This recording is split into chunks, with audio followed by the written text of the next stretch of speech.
Welcome to Zonie Living. I'm Bonnie Stevens, and we're going bold today. My guest is Debra Boblitt. She runs an executive coaching business and has spent decades with a Fortune 50 financial services company where she developed leaders. Now she's bringing her talent to us. Her book is Bold Mission, Courageously Pursue Your Calling. She has a 4-point strategy to help us out with this. Hi, Debra. Thank you very much. I appreciate the opportunity to be here. It's so great to have you here, and I so enjoyed your book. Thank you. So good. You guys have to get this. What you said about writing your book is that the world is in desperate need of leaders. Yes. And so many people would agree. And when you were in corporate America, I'm sure you saw plenty of good people with great ideas that went nowhere, and then plenty of people in leadership positions who took teams nowhere good. So tell us what you're helping us with today. I know that you have said you want to equip others to lead courageously in a world that so desperately needs people of character to step out and speak up. So, of course, I have 2 questions. The number one question is, why don't people put themselves out there? What is the biggest reason for that? And then the second question is, why do people give up on their dreams? Yes, and the number one reason in answer to your first question is fear. So fear of jumping into something they don't know, right? They've never done it before. They don't feel confident. They don't have experience and expertise to back that up. And even if they feel it's their mission in life or their passion, they're hesitant to jump in there. Some are also hesitant to jump in because they don't want to be canceled by others. So if they're a failure, or if their mission doesn't agree with the current narrative that's out there, no matter what the industry or social issue, they don't want that to happen either. So that keeps them away from jumping in. There's no doubt about it. And then there's obstacles along the way, too. So we all know that starting a new career or a new venture, a new mission, whatever that is, it's never smooth, right? And you don't jump from one end to your destiny over here, but it's a journey that you take. And there will be obstacles along the way. And so sometimes that's what's going to keep people back and hold them back. Well, sure. And I know that you have so many great tips for that.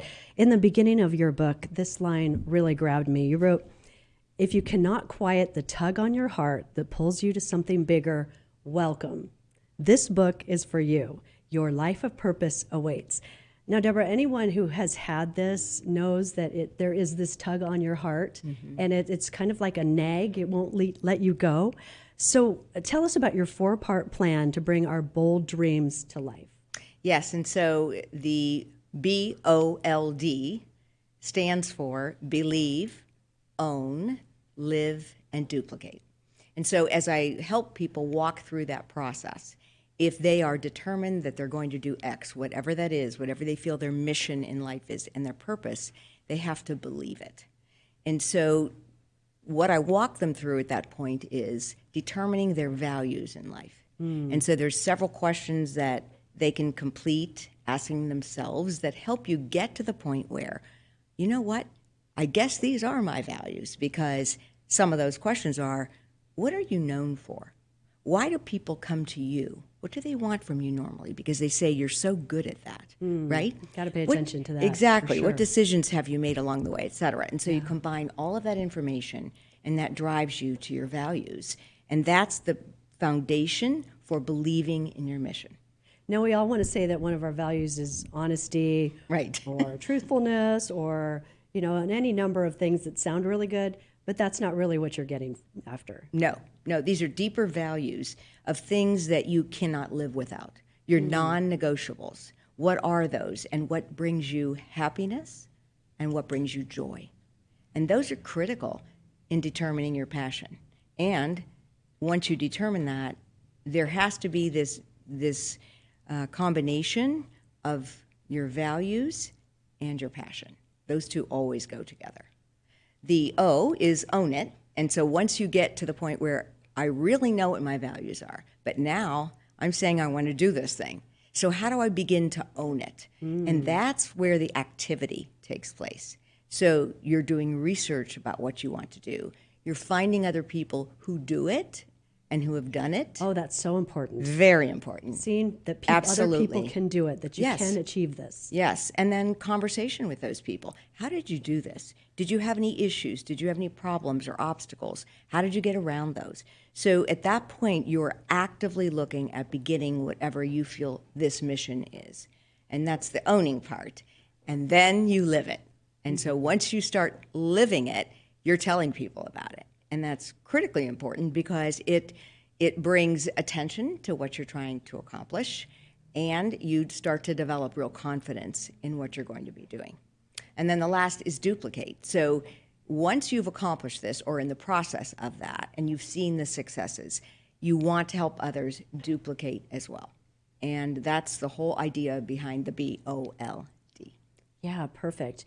And there is a point where you get to that D, that duplicate, where you feel like you do own it and it is your brand. When you walk into a room, people recognize you for what your values are. And you have this, you feel like you have a responsibility and a real want to share it with others. Yes, you do. And that's kind of the stage of my life right now, because I knew that what I did while I was an executive in a company was a lot of really mentoring and consulting with people, helping them become a success. Became known in the organization for developing people who wanted to go to the next level. They would send them to me because they knew I could get them there. And the whole reason I'm saying that is because that's kind of the stage where I am now, where I'm able then to give back.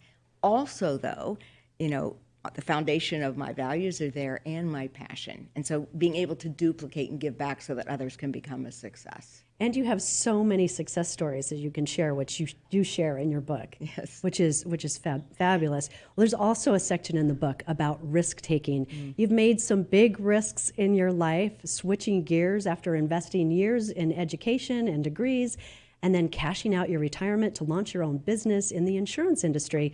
Well, a lot of people fantasize about doing this and even talk about doing this, but not everybody feels like they are in a place or a position or have it in them to take that kind of risk. So how do you help people be comfortable with risk taking? Yes, and that's one of the obstacles, fear and the risk that you're taking.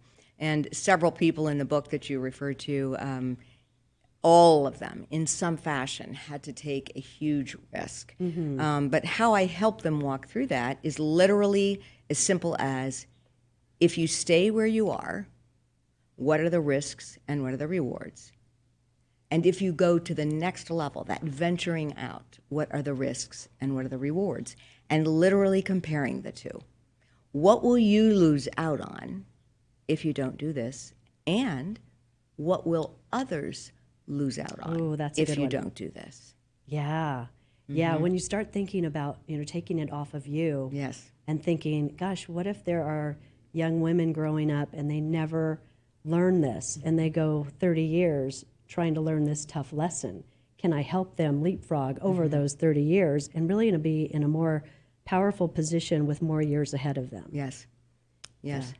So such great stuff. Here's something that I read in your book that really hurt me, and it was about women. And you said that having a bold mission, so many women feel that somehow if they want more, it's wrong, and that hurts me so badly. So tell me what you say to them. So I'll give you an example from the book because this is a perfect one. So Gina, in my book, had 4 children, 2 sets of twins. Even from when she was a little girl, she knew she wanted to help people in the sense that helping them through trauma and issues. And she went to school, got her degree, became a mom. Then she was a stay-at-home mom. She had 1 child who was handicapped. But at age 45, she said, you know what? This is what I really want to do. The point that you were making and asking is, though, what do they think when they say, should I really go for more? She's a perfect example because she was saying, do I really leave my family for classes every day, every night, exams, I have to do an internship, and then I'd be working full time. How can I do this? Do I really need more? Do I need more for myself? Am I being selfish by saying I can do more or I can be more? Is this a selfish thought on my part? And so many women, whether in Gina's circumstances or other, get to the point where they say, maybe I really don't need that. Because is it too selfish of me to want to do? I'm perfectly fine where I am. I don't really need to do anymore. And that's kind of a rut that you get into. Yeah. Yeah. Ouch, that hurts. But I think the question there goes back to the one I asked earlier, which is this, though. If you don't do it, who then is not benefiting from what you're going to be able to provide? Yeah. And that's a really big question to ask if you get to that point. It is. And that's something people have to really look at themselves and say, look, let's forget about the selfishness that's in your head. Right. What can you do? What gift do you have that the world needs to give? Yes. It's really about that. Your talents, your gifts, your experience, your expertise. If you can offer that to other people and they benefit from that, it's totally not a selfish endeavor. It's the opposite of that. Yeah, absolutely. And I'm sure you get that feedback all the time. People coming up to you after you speak and saying, I'm so glad I came here today. What I got, and you never know what nugget is going to resonate with people. So true. So true. Yeah, well, there's also a line in your book that said, no one is completely ready for their bold adventure. I think that's really important to hear. So on top of that, you strongly encourage your clients to boldly proclaim their mission and to go public with it, to speak publicly. And I know you've had a career of speaking in front of people, thousands sometimes, and you're very comfortable with it. But of course, not everybody is. So what is the magic formula to help people be more comfortable and to maybe want to speak publicly? Yes, and there's no easy formula, but I would say it's primarily preparation is extremely important. Yeah, that's a good one. And that is, if you know you have a group of 10 or you have a group of 2,000, you'll prepare differently. And it goes all the way down to what seating style the room will be in. Sure. What technology is available. What are the points that I need to be making while I'm speaking to 10 people or 1,000 people? There's a big difference, right? Yeah. And so that preparation is huge in there. And then the other part of that is being comfortable with it. So to be comfortable is to practice, practice, practice. And the other thing that I always advise, and I was helping two people with telling their story, Martha, who's in the book, and Lisa. I particularly worked around those things because their stories are incredible and dynamic, will touch people's lives. But they weren't sure how to put it together and then how to present it. Sure. So my thought and my direction is always, what are the 3 points that you want to leave everybody with that day? Whether you speak 20 minutes or you're given an hour, we're going to narrow it down to the top 3 points that you know you have to make to get your message across or your story across. And so a combination of all those things are what it really takes to be comfortable with public speaking. Now, I have to ask you, have you always been comfortable in public speaking? Generally, yes, and I really couldn't tell you why. It's just a comfortable thing for me to do. I love communicating. I love people. I love reactions from people. And there have been many failures, so don't get me wrong, believe me. But That's another book, right? that's another whole book. Yeah, that would be larger than this one, trust me. But, the more you do it, the more comfortable you are, generally. Sure. And for me, that has been true. And I once had a really good friend of mine in California when I lived there, and I had a group of 20,000 women that I had to speak to because I was president of a very large organization. The largest one of professional women was in California. And so one time she said to me, when you get up there, Boblitt, she said to me, if you met her, she's hilarious, she said, I want you to own that stage, and I want you to walk across that stage. Just pretend like you've had a couple drinks, and you're so loose you don't really care. I'm not even a drinker, but I knew what she meant, yeah, right? Sure. You're so relaxed. So relaxed yeah, so that remember, you know what you're going to say. Yeah. Go ahead and say it. Well, that's just it. You know your own message. You know your own. And there's no wrong answer because you have all the answers, right? You know what I always forget, and this is something I try to remind myself as well as others, is when you're speaking, it's not just on you. Yeah. There's interaction, and the love and the feedback you get is so powerful that it inspires you to tell more and to do it again. Exactly, and that's so true. And when you get that feedback from your audience, it really makes you feel comfortable and relaxed. Yeah. If that happened the first time, then you feel more relaxed the second time, Sure. too. Yeah, so always practice in front of your friends. Yes, always. Or your pets. Yes, yeah, exactly. I've done that too. Yeah, me too. Well, when you read Debra's book, Bold Mission, you'll find 15 leadership qualities. Now, I don't want to give them all away, but I do want to talk about the 16th one. She gives us a bonus quality. So let's talk about that one. And that's integrity. Integrity. Yes. And, you know, integrity, in my opinion, is similar to establishing your values in life. That is foundational to everything you do, particularly as leaders. Because in my own experience for 28 years, having some type of executive level position, by the time it got to me, it was gray. So there were no longer black and white, yes and no. It had to be really researched and analyzed. And somebody is always going to be disappointed in the decision. But as a leader, if I can say that I actually did what I believe was right, and I looked at all the data, all the facts to support that, and made the best decision that I could make, that is my integrity. And that's critically important as a leader. So your people know, whomever you're responsible for, she doesn't just make decisions to make them to please people. She makes them because of the right decision. And that's what integrity is to me.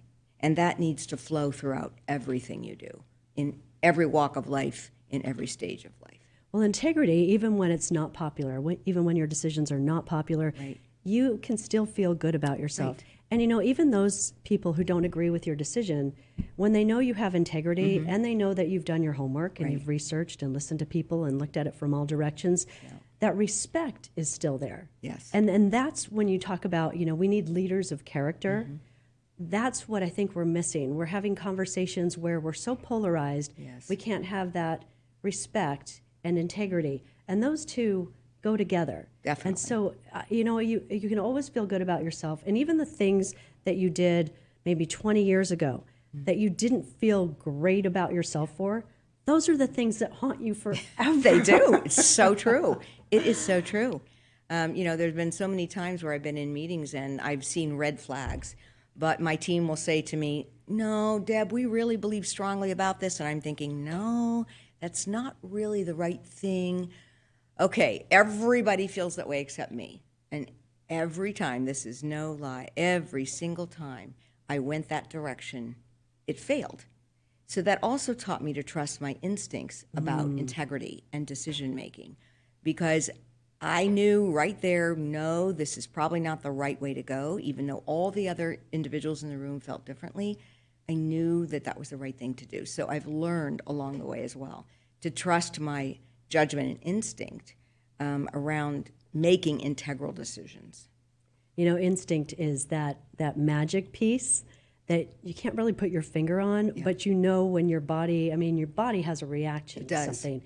And it's so important to us to pay attention to that. It is, definitely. Especially in a business environment. It's really critical. You have people's lives on the line for sure. in many cases. So. Yeah. Well, Debra, I loved your book. And Thank you. Let me see if I can get it on the right shot here. Yeah. So everybody, this is the beautiful book that you can pick up at Amazon.com and a number of other places. I want to thank you so much for being part of Zonie Living today. You have brought so much great leadership experience, and I can't wait for more books to come that you've got. I know you've got ready. Thank you very much. It's been a wonderful opportunity. I really appreciate this. Thank you, Debra. Thank you. Her book is called Bold Mission, Courageously Pursue Your Calling. You can order your copy on Amazon. She also has it available on her book site, Bold Mission by DebraBoblitt.com. And she has a package available for under $30 to accompany the book. It contains videos of her discussing Bold in detail, along with worksheets. And you can also find out about Boblitt Consulting at DebraBoblitt.com. Read more at FlagstaffBusinessNews.com and QuadCitiesBusinessNews.com. As we've heard, Debra's formula for courageously pursuing your calling uses the acronym BOLD. B, believe you are the one to put your dream into action. O, own your role as a leader. L, live out your purpose in your daily life. And D, duplicate your lessons learned by sharing those with others so that they can be inspired to have their own bold mission. This is Zonie Living, Business, Adventure, and Leadership. I'm Bonnie Stevens.